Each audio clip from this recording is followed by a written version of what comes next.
નમસ્કાર, હું છું પરવીન પઠાણ અને ગુજરાતની વાત પ્રોગ્રામમાં તમારું સ્વાગત કરું છું। આજે આપણે આપણા આ પ્રોગ્રામમાં જાણીશું કે આપણા ગુજરાત રાજ્યમાં દિવસ દરમિયાન કઈ કઈ ઘટનાઓ બની છે અને કેવી રીતે બની છે, કયો છે સોશિયલ મીડિયાનો હોટ ટોપિક મુદ્દો।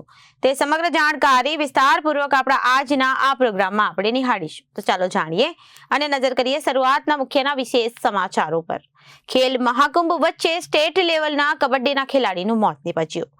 જીમ કરીને ઘરે આવ્યા બાદ ચાનો કપ લઈ સોફા પર બેઠો હતો અને પ્રાણ પંખેરું ઉડી ગયું। તો બીજી બાજુ Surat Muslim league T20 cricket tournament season 5 2025નું આયોજન સુરતના રાંદેર ઇસ્લામિયા જીમખાના ખાતે કરવામાં આવ્યું હતું, જેમાં ફાઇનલ મેચમાં સ્પાર્ટન 11 તેમજ તાજ ડેવલપર્સ વચ્ચે રમાઈ હતી, જેમાં ગુજરાતભરમાંથી ખેલાડીઓએ ભાગ લીધો હતો।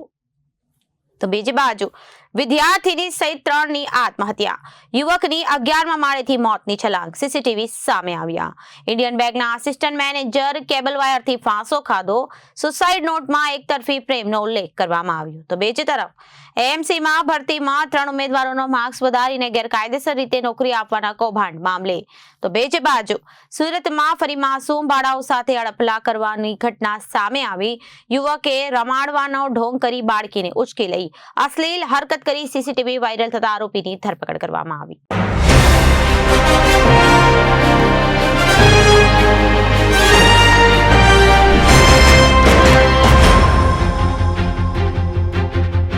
હવે જોઈએ સમાચારો વિગતવાર। રાજકોટમાં રાજ્યકક્ષાના ખેલ મહાકુંભ 30નો ગતરોજ 4 જાન્યુઆરીના મુખ્યમંત્રીએ પ્રારંભ કરાવ્યો હતો। સૌરાષ્ટ્ર યુનિવર્સિટીના એથ્લેટિક્સ મેદાન પરથી ખેલ મહાકુંભનો શુભારંભ કરવામાં આવ્યો હતો। તે વચ્ચે સુરત પાલના સિદ્ધિવિનાયક એપાર્ટમેન્ટમાં ફ્લેટમાંથી સ્ટેટ લેવલના કબડ્ડીના ખેલાડીનું અચાનક મોત થતા પરિવાર આઘાતમાં સરી ગયો હતો। હાલ હાર્ટ એટેકથી મોતની આશંકા સેવવામાં આવી રહી છે। સુરતનો સ્ટેટ લેવલ ખેલાડી જય પ્રજાપતિ સવારે કબડ્ડી રમી અને જીમ કરીને ઘરે આવ્યા બાદ યુવક ચાનો કપ લઈ હોલમાં સોફા પર બેઠો હતો અને ઢળી પડ્યો હતો। જ્યારે રાત્રે પરિવારના સભ્યો ઘરે આવ્યા તો મૃત હાલતમાં મળી આવ્યો હતો। પોલીસે પોસ્ટમોર્ટમની દિશામાં કાર્યવાહી કરી આગળની તપાસ શરૂ કરી છે। પિતરાએ ભાઈ સોલવીને જણાવ્યું કે જય મુકુંદભાઈ પ્રજાપતિ ઉંમર 25 વર્ષ ટ્રેડમાર્ક રજિસ્ટ્રેશનના કામ સાથે સંકળાયેલો હતો। પરિવારમાં માતા ડાયમંડમાં કામ કરે છે અને પિતા ફર્નિચરના કામકાજ સાથે સંકળાયેલા છે। ગતરોજ સવારે રોજિંદાની જેમ જય કબડ્ડી રમી અને જીમ કરીને આવ્યા બાદ નાહવા માટે પાણી મૂકી ચા લઈને હોલમાં સોફા પર બેઠો હતો, ત્યારે પરિવાર પોતાના કામે નીકળી ગયો હતો અને પરિવાર ઘરે આવતા દરવાજો ખોલતા જ જય સોફા ઉપર જ બેભાન હાલતમાં મળી આવ્યો હતો, જેને લઈ પરિવાર 108ની મદદથી જયને સિવિલ લઈ આવતા ડોક્ટરે તેને મૃત જાહેર કર્યો હતો। જયના મોતને લઈ પરિવાર પણ આશ્ચર્યમાં મુકાઈ ગયો હતો। જય તંદુરસ્ત અને કબડ્ડીનો ખેલાડી હતો। પરિવારમાં આશ્ચર્યમાં મુકાઈ ગયો હતો। તંદુરસ્ત અને કબડ્ડીનો ખેલાડી હતો। સુરતની ટીમમાંથી રાજ્યકક્ષાની મેચ રમતો હતો। રસોડામાં પાણી ગરમ કરવાનું તપેલું પણ મળી આવ્યું। સોફા પર ચાનો કપ પણ એવો જ એટલે કે અડધો કપ ભરેલો મળી આવ્યો હતો। હાલ પોલીસ તપાસ કરી રહી છે। મિત્રોએ જણાવ્યું કે ધોરણ 11થી જય કબડ્ડી રમી રહ્યો હતો અને જય 6-7 વર્ષમાં જુનિયર સિનિયર સ્ટેટ લેવલ વાળી કબડ્ડી ખેલમાં મહાકુંભમાં કબડ્ડીની રમતમાં ભાગ લઈ સુરતનું ગૌરવ વધાર્યું હતું। હાલ જય સુરત ડિસ્ટ્રિક્ટ એસોસિએશનની ટીમમાંથી કબડ્ડી રમતો હતો। જયે ગ્રેજ્યુએશન KPને કોમર્સ કોલેજમાંથી પૂરું કર્યું હતું। સોલ્વિન કપિલભાઈ પ્રજાપતિ। ઘટનામાં એવું છે કે સવારેનું રૂટીન જે જીમનું છે એ પટાવીને ઘરે આવ્યા હતા। ઘરે આવીને સોફા બેસીને ચા પીવા ગયા, ત્યાં આગળ એમની ડેથ થઈ ગઈ છે ને અમને સોફા પર જ એવી અવસ્થામાં અમને સાંજે 6 વાગે અમને મળ્યો છે। ડેથ એની સવારે થઈ કેમ કે ઘરે કોઈ હતું જ નહીં। એ કબડ્ડીનો ખેલાડી હતો ને એને કબડ્ડીમાં જે અત્યારે આપણું જે IPL જેવું જે ચાલતું છે ને એમાં એને જવાની ઈચ્છા હતી। એને એ જ હતું કે મારે કબડ્ડીમાં દેશ માટે કંઈક આગળ જવું છે ને મેડલ લાવવા છે। તમને શું લાગે છે આનું અચાનક ડેથનું કારણ તમે લોકો કેવી રીતે જોયું? અમને તો એવું લાગે છે કે એટેક આવ્યો છે। હવે ત્યાં પોસ્ટમોર્ટમ ચાલુ છે એટલે રિપોર્ટ આવશે। બીજી કોઈ તકલીફ નથી એને। Surat Muslim league T20 cricket tournament season 5 2025નું આયોજન રાંદેર ઇસ્લામિયા જીમખાના ખાતે કરવામાં આવ્યું હતું, જેમાં ફાઇનલ મેચ સ્પાર્ટન 11 તેમજ તાજ ડેવલપર્સ વચ્ચે રમાઈ હતી, જેમાં તાજ ડેવલપરે ચેમ્પિયનનો ખિતાબ હાંસલ કર્યો। દર વર્ષની જેમ આ વર્ષે પણ Rander Islamia જીમખાનામાં Surat Muslim league T20 cricket ટુર્નામેન્ટનું season 5નું આયોજન કરવામાં આવ્યું હતું, જેમાં 8 ટીમોએ ભાગ લીધો હતો અને સમગ્ર ગુજરાતના 120 જેટલા ખેલાડીઓ રમ્યા હતા. સમગ્ર ટુર્નામેન્ટ 1.5 મહિના સુધી ચાલી હતી અને ફાઇનલ મેચમાં સ્પાર્ટન તેમજ તાજ ડેવલપર્સ વચ્ચે રમાઈ હતી, જેમાં તાજ ડેવલપરનો વિજય થયો હતો. ટુર્નામેન્ટમાં હાજર રહેલા મહેમાનોના હસ્તે ચેમ્પિયન ટીમને ટ્રોફી તેમજ 70,000 રૂપિયા આપવામાં આવ્યા હતા અને ફાઇનલમાં રનર્સઅપ ટીમને ટ્રોફી તેમજ 35,000 રૂપિયા આપ્યા હતા. તેની સાથે જ મેન ઓફ ધ સિરીઝ અને મેન ઓફ ધ મેચનો ખિતાબ પણ ખેલાડીઓને આપવામાં આવ્યો હતો. ટુર્નામેન્ટની ફાઇનલ મેચમાં શહેરના મહાનુભાવો ઉપસ્થિત રહ્યા હતા, જેમાં જુનેદભાઈ ઓરાવાલા, આલિમભાઈ પરફેક્ટવાલા, જાવેદભાઈ સફેડા તેમજ રાંદેર ઇસ્લામિયા જીમખાનાના સેક્રેટરી અબ્બાસભાઈ હાંસ, અરુણભાઈ ચક્રવાતી, શૈલેષભાઈ કાપડિયા ઉપસ્થિત રહ્યા હતા. તેમને પણ સન્માન કરવામાં આવ્યું હતું અને તેમના હસ્તેથી ખેલાડીઓને ટ્રોફી આપવામાં આવી હતી. વધુમાં આયોજક રફીકભાઈ દ્વારા જણાવવામાં આવ્યું હતું કે લોકોમાં ભાઈચારો બની રહે અને ક્રિકેટ પ્રત્યે લોકોનું પ્રેમ વધે તે માટે દર વર્ષે આ ટુર્નામેન્ટનું આયોજન કરવામાં આવતું હોય છે અને ભવિષ્યમાં પણ આ આયોજન કરવામાં આવશે. रफीक शेख, जी ये कौन सी टूर्नामेंट किस तरह रखी गई? ये सूरत मुस्लिम लीग टूर्नामेंट है।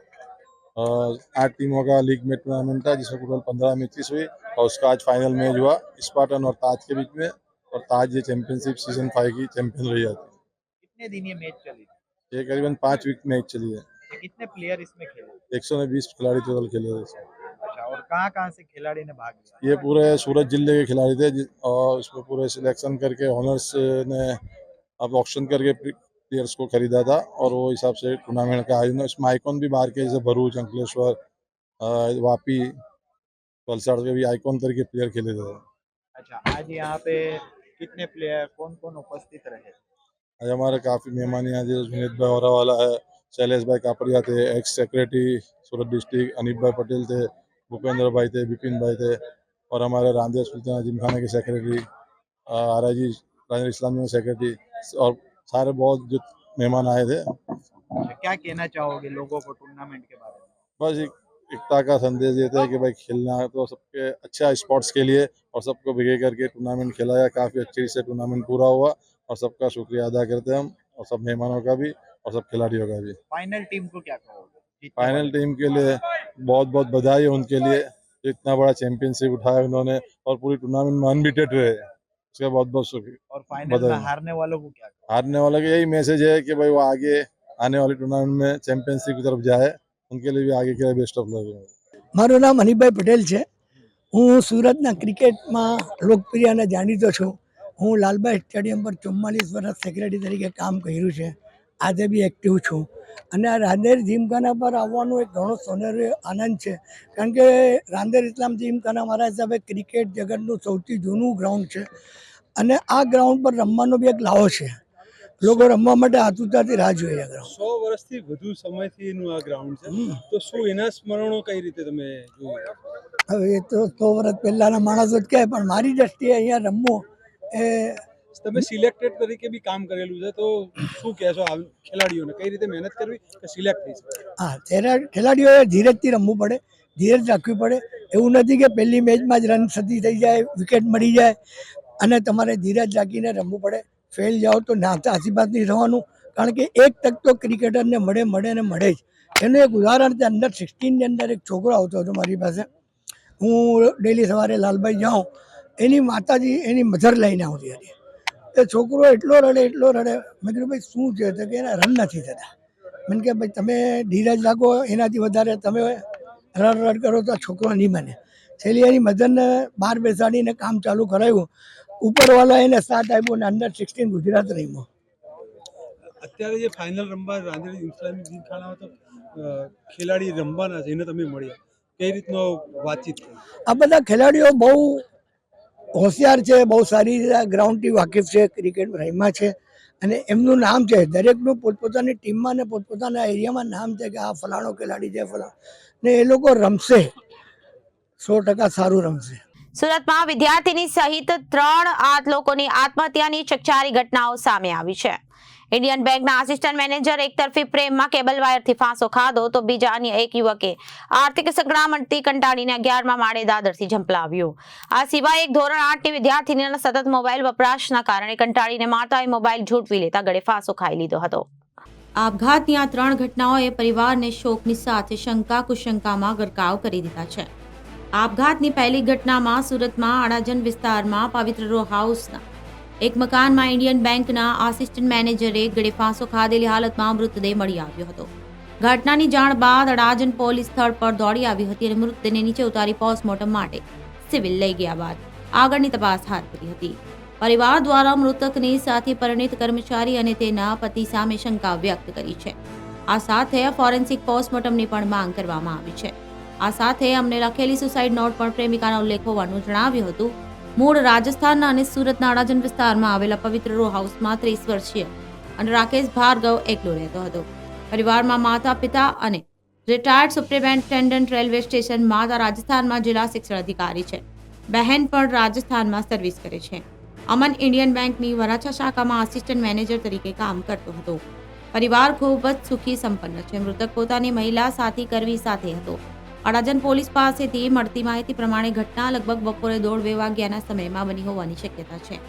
મૃતક અમન રાકેશ ભાર્ગવ એમના ઘરના દાદર પરના કેબલના વાયર સાથે ફાંસો ખાધેલી હાલતમાં મળી આવ્યો હતો. ઘટના અંગે સાથી કર્મચારી મહિલા દ્વારા પોલીસને જાણ કરવામાં આવી, જ્યાં તેનો પતિ પણ હાજર હતો. અડાજણ પોલીસે ઘટના સ્થળે પહોંચ્યા બાદ મૃતદેહને નીચે ઉતારી પોસ્ટમોર્ટમ અર્થે સિવિલ હોસ્પિટલ ખસેડવામાં આવ્યો હતો. પોલીસ પાસેથી મળતી માહિતી પ્રમાણે અમન આસિસ્ટન્ટ મેનેજર તરીકે વરાછા બ્રાન્ચમાં કામ કરતા હતા અને મૂળ રાજસ્થાનના વતની હતા.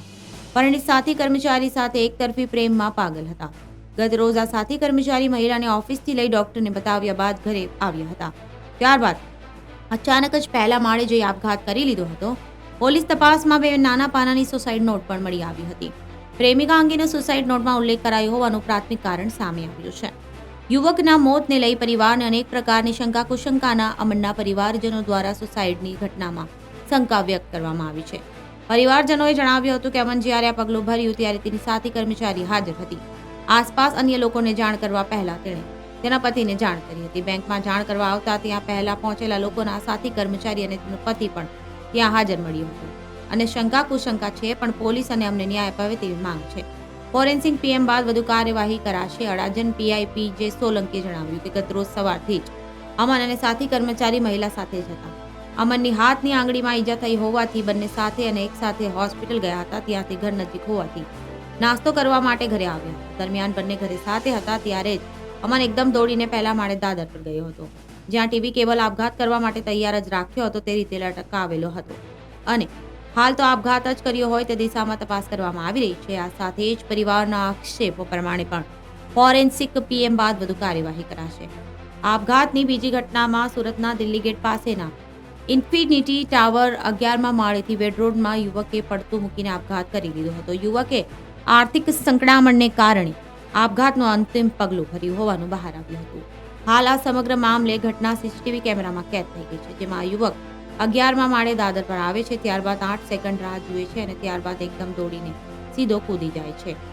આઈટી કંપનીમાં સફાઈ કામ કરીને પરિવારનું ગુજરાન ચલાવતો મળતી માહિતી અનુસાર મૂળ ભાવનગર જિલ્લાના સિહોરના વતની અને હાલ વેડરોડ વિસ્તારમાં આવેલા વિજયનગર સોસાયટીમાં કિશોરભાઈ જયસિંહભાઈ મારું પત્ની તેમજ દિવ્યાંગ પુત્ર સાથે રહેતા હતા. તે દિલ્હી ગેટ પાસે આવેલ ઇન્ફિનિટી ટાવરમાં આવેલા એક આઈટી કંપનીમાં કોન્ટ્રાક્ટ બેઝ પર સફાઈ કામ કરીને પરિવારનું ગુજરાન ચલાવતો હતો. તેમજ તેની પત્ની કતારગામ જીઆઈડીસી વિસ્તારમાં એક કંપનીમાં સફાઈ કામ કરીને પરિવારને આર્થિક રીતે મદદરૂપ થાય છે. પુત્રની સારવાર કરાવી હતી, પણ પૈસા તો ન હતા અને કિશોરનો પુત્ર દિવ્યાંગ છે, જેથી આ મહિનામાં તેની ઉદયપુર ખાતે હોસ્પિટલમાં સારવાર માટે લઈ જવાનો હતો, પરંતુ તેની પત્ની આ મહિનાનો પગાર આવે ત્યારબાદ હોસ્પિટલમાં સારવાર માટે લઈ જશું તેમ કહ્યું હતું. પુત્રના સારવાર માટે રૂપિયા નહીં મળતા ઘરે ચલાવવામાં આર્થિક તંગી સેવાઈ રહી હતી, જેથી આર્થિક સંકળામણને કારણે શુક્રવારે બપોરે કિશોરભાઈએ ઇન્ફિનિટી ટાવરના 11મા માળે લિફ્ટના આજુબાજુ પાસે પેસેજમાંથી નીચે પડતું મૂક્યું હતું. ઘટનાના કારણે ટાવરના લોકોમાં અફરાતફરી મચી ગઈ હતી. 11મા માળેથી કૂદેલો કિશોર ટાવરના બીજા માળે ઇન્ફિનિટી મેનેજમેન્ટની ઓફિસના છતના સિમેન્ટની સીલિંગ તોડી અંદર ઘૂસી ગયો હતો. કિશોરભાઈને ગંભીર ઈજાના કારણે સારવાર માટે ખાનગી હોસ્પિટલમાં ખસેડવામાં આવ્યા હતા, જ્યાં ફરજ પરના તબીબે જોઈ તેમને મૃત જાહેર કર્યો હતો. વધુમાં કિશોરને નીચે પટકાવવાના ધડાકાભેર અવાજને કારણે ટાવરના લોકોમાં અફરાતફરી મચી ગઈ હતી. આ ઘટના સીસીટીવીમાં કેદ થઈ ગઈ છે. ઘટનાને પગલે લોકો સ્થળ પર દોડી આવ્યા હતા. પોલીસને જાણ કરી હતી. બનાવ અંગે સ્થાનિક મૈદરપુરા પોલીસે વધુ તપાસ હાથ ધરી છે. અમદાવાદના મ્યુનિસિપલ કોર્પોરેશન એન્જિનિયરિંગ વિભાગમાં સહાયક ટેકનિકલ સુપરવાઇઝર અંગેની થયેલી ભરતીમાં 3 ઉમેદવારોના માર્ક્સ વધારીને ગેરકાયદેસર રીતે નોકરી આપવાના કૌભાંડ મામલે અમદાવાદના મેયર પ્રતિભા જૈને મ્યુનિસિપલ કમિશનરને પત્ર લખ્યો. ભરતી કૌભાંડમાં તપાસ માટે મેયરને પત્ર લખવો પડ્યો. રાજ્યની સૌથી મોટી મહાનગરપાલિકા એવી અમદાવાદ મ્યુનિસિપલ કોર્પોરેશનમાં ઇજનેર વિભાગમાં 3 સહાયક ટેકનિકલ સુપરવાઇઝરની ભરતી પ્રક્રિયામાં થયેલા કૌભાંડ મામલે હવે ભાજપના સત્તાધીશો ખૂબ જ ગંભીરતા દાખવી રહ્યા છે. મેયર પ્રતિભા જૈને મ્યુનિસિપલ કમિશનર એમ થેન્નરાસનને 2 પત્ર લખીને ભરતી પ્રક્રિયામાં નિષ્પક્ષ તપાસ કરીને કસરવાર વિરુદ્ધ કાયદેસરની કાર્યવાહી કરવાની માંગ કરી છે. कॉर्पोरेशन द्वारा ली जा रही एग्जामों में भर्ती कौभांड चल रहा है और रिश्वत कौभांड चल रहा है. पिछले 5 वर्षों में ऐसी कोई भी एग्जाम बाकी नहीं रखी गई है जिसमें रिश्वत कौभांड ना किया गया. अहमदाबाद म्यूनिसिपल कॉर्पोरेशन के उच्च अधिकारी खुद के विद्यार्थियों को और जाने के जहाँ रिश्वत ली गई हो वहाँ पर रिश्वत लेकर उन विद्यार्थियों को पास करने की कोशिश कर रहे हैं जो विद्यार्थी पास नहीं हो सकते. अहमदाबाद म्यूनिसिपल कॉर्पोरेशन के ऐसी कितनी जगहों पर ऐसे विद्यार्थी जिन्होंने परीक्षा दी थी वो आकर बैठ गए जो नापास होने वाले थे. सबसे बड़ी बात तो ये है कि इतनी परीक्षाओं में कौभांड किया जा रहा है. युवा जिसने और विद्यार्थियों ने जिसने मेहनत की पढ़ाई की आज उनके साथ अहमदाबाद म्यूनिसिपल कॉर्पोरेशन खिलवाड़ कर रहा है. कांग्रेस पार्टी और टेक्निकल सुपरवाइजर में जो परीक्षा थी जिनमें कितने विद्यार्थियों के रिश्वत लेकर मार्क्स बढ़ा दिए गए उस मुद्दे पर अपना विरोध प्रदर्शन कर रही है. और कांग्रेस पार्टी की मांग है कि अहमदाबाद म्यूनिसिपल कॉर्पोरेशन के इसमें कड़ी कार्रवाई करनी चाहिए और उच्च अधिकारी यानी डेप्यूटी म्यूनिसिपल कमिश्नर आरजव साहब जिनकी जिम्मेदारी थी कि ऐसी परीक्षाओं के ट्रांसपेरेंसी रखनी चाहिए लेकिन नहीं रखी गई. ऐसे आरजव साहब जी पर भी कड़ी कार्रवाई हो, उन पर पुलिस केस होना चाहिए, उनको सस्पेंड करना चाहिए. लेकिन यहाँ पर अहमदाबाद म्यूनिसिपल कॉर्पोरेशन खुद की तपास की टीम बनाकर इस पूरे मामले को ढकने की कोशिश कर रहा है. आज मेयर से मिलकर ये मांग की जाएगी कि उच्च अधिकारियों पर भी कड़ी कार्रवाई की जाए. ભરતી મામલે ગોટાળા કરાયા છે, કૌભાંડ કરાયું છે અને આ ઉપરાંત ભૂતકાળમાં જેટલી પણ ભરતીઓ થઈ તેના ઉપર પણ સવાલ ઉઠ્યા છે. શું માનવું છે? ભરતી પ્રક્રિયા મામલે જે આખો મામલો બહાર આવ્યો છે એની બાબત જે આખો એ મામલો हमारे शासक पक्ष द्वारा बहार लाववामां आव्यो छे अने एमां अमदावाद म्युनिसिपल कॉर्पोरेशन द्वारा जे एमां कमिश्नर श्रीने पत्र लख्यो छे कि जे पण कोई अधिकारी के कर्मचारी एमां संडवायेला होय एमनी उपर कड़क ने कड़क शिक्षात्मक कार्यवाही करवामां आवे अने जे निर्दोष छे ए निर्दोष ठहरे अने जे दोषित छे दोषित पर शिक्षात्मक पगलां लेवामां आवे अने आ रीतनी गैररीति कोई पण प्रकारे अहींयाथी चलाववामां हमें मांगता नथी. સુરતમાં ફરી એકવાર માનવ રૂપના રાક્ષસે માસૂમ બાળકીઓ સાથે શારીરિક છેડતી કરી જે ઘટના સીસીટીવી કેમેરામાં કેદ થઈ હતી. સીસીટીવી ફૂટેજના આધારે બેસ્તાન પોલીસે આરોપીની ધરપકડ કરી છે. જે બાળકી સાથે અડપલા કરનાર આરોપી તેમજ જ સોસાયટીમાં રહેતો હતો અને બાળાઓને ઓળખીતો હતો. તારીખ 2 જાન્યુઆરીના બપોરના સમયે 2 માસૂમ બાળકીઓ પોતાની નાની સાયકલ પર રમતી હતી. આ દરમિયાન આરોપીએ તેમને જોઈ અને તેમને નજીક ગયો. થોડા સમય સુધી આસપાસ કોઈ વ્યક્તિ નથી જોઈને પીછો કરતા બાળકોની પાસે આવ્યો હતો. જે બાદ બેમાંથી એક બાળકીને સાયકલ પરથી ઉચકીને પોતાના ખોળામાં લઈ ગયા હતા. એવું દેખાડવા માંગતા હતા કે બાળકી સાથે રમત રમે છે, પરંતુ તેનો ઈરાદો ખોટો હતો. આરોપી બાળકીને ઉચકીને તેના કપડાની અંદર હાથ નાખીને છેડતી શરૂ કરી છે. નજીક રમતા અન્ય 3 બાળકીઓ પણ આ મૂંઝવણભરા દ્રશ્યો જોઈ રહ્યા હતા. 10 વર્ષથી પણ નાની ઉંમરની 2 બાળાઓ સાથે થતી આ ઘટનાની તમામ વિગતો સીસીટીવી કેમેરામાં કેદ થઈ હતી. જ્યારે એક રિક્ષાવાળો ત્યાં આવી પહોંચ્યો ત્યારે આરોપી તેને સ્થળેથી હટ્યો, પરંતુ થોડા સમયથી ફરીથી પાછો આવ્યો અને બીજી બાળકી સાથે પણ આ જ રીતે છેડતી કરી. બેસ્તાન પોલીસે સીસીટીવી આધારે તપાસ હાથ ધરી શંકાસ્પદ વ્યક્તિને ઝડપી પાડ્યો અને પોક્સો અધિનિયમ હેઠળ તેની સામે આગળની કાર્યવાહી શરૂ કરી હતી. એસપી નીરવ ગોયલે જણાવ્યું કે તારીખ 2/1/2025 રોજ 2 નાની બાળકી પોતાના ઘરના આંગણે રમતી હતી ત્યારે એક જગ્યાએ અજાણ્યા શખ્સે બાળકીને ખોળામાંથી ઉચકીને સાથે શારીરિક અડપલા કરીને છેડતી કરી હતી. આ ઘટના બાદ પ્રાપ્ત માહિતીના આધારે બાળકીની છેડતી કરનારા શખ્સની ઓળખ મોહમ્મદ નાઝીર મોહમ્મદ શગીર અંસારી તરીકે કરવામાં આવી. ગોલ્ડન ઇન્ડસ્ટ્રીઝ સનામિલ પાસે સંચા ખાતે નોકરી કરતો અને અક્ષયનગર કંકાલી બસ્તી આસિયા મસ્જિદ પર સુરત ખાતે રહેતો પોલીસે આરોપીને ઝડપી પાડ્યો અને પોલીસ સ્ટેશન લાવીને ગંભીર ગુનામાં કાયદેસરની કાર્યવાહી હાથ ધરવામાં આવી. થોડા દિવસ પહેલા સુરતના ઉધના વિસ્તારમાં પણ આ જ પ્રકારની ઘટના બની હતી, જ્યાં એક વ્યક્તિએ મોપેડ પર બેઠેલી માસૂમ બાળકીની સાથે શારીરિક છેડતી કરી હતી. જોકે તેની ધરપકડ કરવામાં આવી હતી, પણ હવે ફરી બેસ્તાન વિસ્તારમાં આવી ઘટના બની છે. સામાજિક સુરક્ષાના મામલે આવા કિસ્સાઓ લોકોમાં ગભરાટ ફેલાવી રહ્યા છે. બેસ્તાન પોલીસ સ્ટેશનમાં બે બાળકીઓ સાથે છેડતી કરનાર અને અડપલા કરનાર એક આરોપી વિરુદ્ધમાં ક્રિમિનલ કેસ દાખલ થયેલો છે. BNSની કલમ હેઠળ અને પોક્સો એક્ટની જે સંલગ્ન કલમો હેઠળ ગુનો દાખલ થયેલો છે. આ બનાવની વિગત એવી છે કે બેસ્તાન પોલીસ સ્ટેશન વિસ્તારમાં ઉનપાટિયા વિસ્તાર છે, એમાં આ જે બાળકીઓ જે છે એમના પેરેન્ટ્સ સાથે ત્યાં રહે છે અને એ ઘરના આગળના પેસેજમાં બાળકીઓ અને બીજા નાના બાળકો હતા, બધા રમતા હતા. એમાં આ ઈસમ જે છે આરોપી ત્યાં આવી અને આ બાળકીઓ પૈકી 2 બાળકીઓ સાથે છેડતી કરી, શારીરિક અડપલા કર્યા. એ અનુસંધાને આ ક્રિમિનલ કેસ દાખલ થયેલો છે. તપાસ કરતાં આરોપી મળી આવેલ છે, પોલીસે ડિટેન કરેલો છે. આરોપીનું નામ છે મોહમ્મદ નાઝીર મોહમ્મદ સગીર અંસારી. એની ઉંમર 26 વર્ષ છે અને એ સનામિલ પાસેના સંચા ખાતામાં નોકરી કરે છે અને આરોપીને ડિટેન પણ કરી લીધેલો છે અને હાલમાં ગુનાની તપાસ ચાલુ છે. આરોપી હતો તો એ સોસાયટીમાં રહેતો હતો એવું કહ્યું? ના, એ આરોપી એ સોસાયટીમાં નહોતો રહેતો, બીજી જગ્યાએ રહે છે, પરંતુ ત્યાં આવેલો હતો અને આ બાળકીઓ રમતી હતી અને એમની સાથે અડપલા કર્યા. અને આ જે બનાવ જે છે એ CCTV કેમેરામાં પણ આમાં કેદ થયેલું છે. બાળકીના પરિવારવાળાને ક્યાં જણને પોલીસમાં કઈ જાણ થઈ? બાળકીના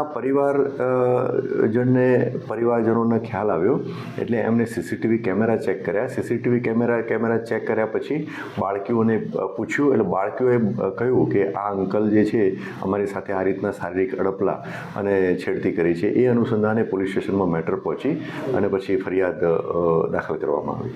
અગાઉ કોઈ એમનો આ પકડાયેલા આરોપીનો કોઈ ગુનાહિત ઇતિહાસ? ના, હાલ પ્રારંભિક તબક્કામાં છે તપાસ. હાલ સુધી કોઈ ગુનાહિત ઇતિહાસ જણાઈ આવેલો નથી.